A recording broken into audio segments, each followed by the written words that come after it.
Hey folks, Galen Norris from this week's racing news from Dirt to F1. We got you covered. Say, I just wanted to go over a roll cage here in a few minutes and talk about why Ryan Newman's wreck was so severe. As you can see here, I have it drawn out here what a general roll cage design would look like, especially in this case. Now, this case here, you can see how wide open the halo bar here is. So this is looking down from the top of the race car if you had no roof on it. Now, as you can see here, it's a pretty wide open area. And then here, if you can see on the side, here would be your A post. And here is your A support pillar, your 3 horizontal bars where your door is. This would be the front end of the chassis here, just behind the where the firewall is. And here's your main hoop for support. Here's your back supports going back to the rear axle area and wishbones. Now here, if I drawed it to show the inside, down below you would have seen a pipe come here, and a pipe come over here, and a pipe go here. But that's actually the center support for inside the cage on the passenger side, where the passenger side driver would be, to absorb any side impacts in that.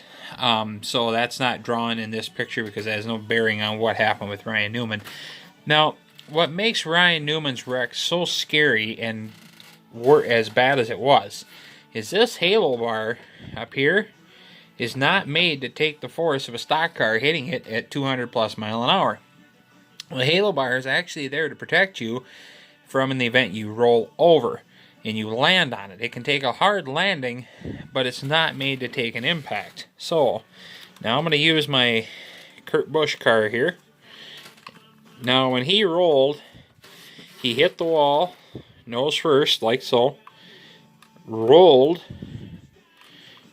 in that, and then when he come back, excuse me here, he landed just like this.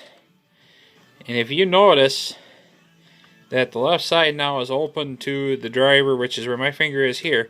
It's now open to the driver coming at him to hit him.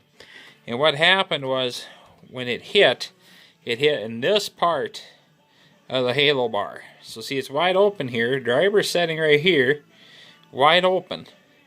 So what happened is, with that force, this bar crushed inwards. So it would have went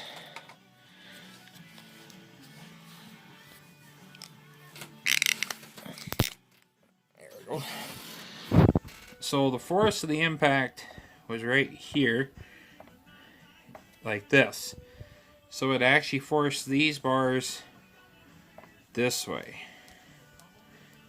Ryan would be sitting right here. Okay? So all this comes down this direction here. Now, I'm going to draw you another deal. So, now imagine this being upside down though, okay? So, now if you're upside down, you have all this force, you're hanging from your belts, and your gravity is taking you this way, okay? That's what exacerbated the injuries to him and made it worse, because not only was he getting hit from this way, but he was hanging down. So it's all that force is getting driven into him, and with this all coming this way, imagine the roof probably hit him in the head, possibly. So, I mean, you can build race cars as safe as possible, but it still is a dangerous sport. But that's what I see, is that this halo bar up here had ended up crushing down. So this probably came in to about this far, I would imagine. You know, and this would have crushed in a downward angle. So, I mean, he's sitting right here. I mean, it's pretty hard to stay safe in a wreck like that. I mean, that is one of the scariest wrecks a driver can have as far as contact. As drivers, we always say our biggest concern is fire, which it is, because you can't see it, you don't know when it's coming. But when you're traveling 200 miles an hour and you get put in the fence, and then that's the other thing, he had the sudden force already being put in the fence that I imagine took the air out of him. And then to make contact like he did with another car, hitting him in the roll cage right there. And that's actually one of the weakest spots, because like I said, the roll cage is not really meant for getting driven into. It's meant on the top. It's meant to take a blow as far as landing and rolling and dissipating energy. You know, it's not meant to be hit at 200 miles an hour. These pipes here are all reinforced, you know, as they come out this way, and go back in. So, I mean, they're reinforced to take a side blow, you know. And then, like I said, on the right side, you'd have a bar here, and a bar here, and then a bar going here. So that puts all support on the right side of the roll cage. But there really is not much support in the center of the roll cage, especially with the addition of the roof hatches so that drivers can get out through the top. What we usually do in the cars I race is we usually actually have a bar that does crisscross, you know, like this through here, or we have a bar here to kind of shorten or make this little hole smaller, so less likely to have it happen.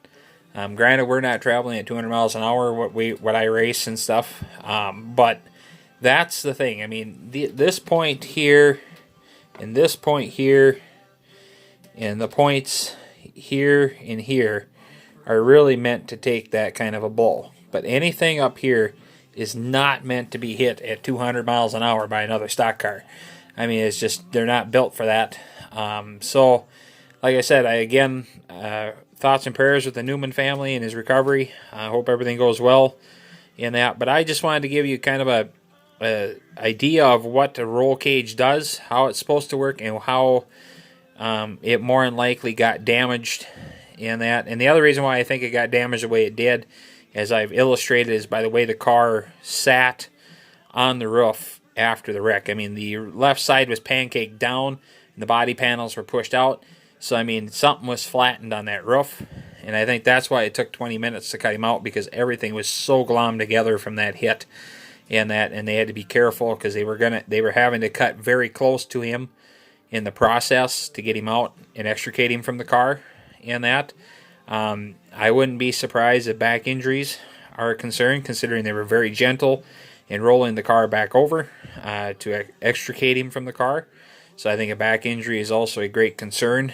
But like I said, I just wanted to give you kind of a quick overview of what the roll cage looks like, how it's supposed to work, and then what I think actually ended up happening.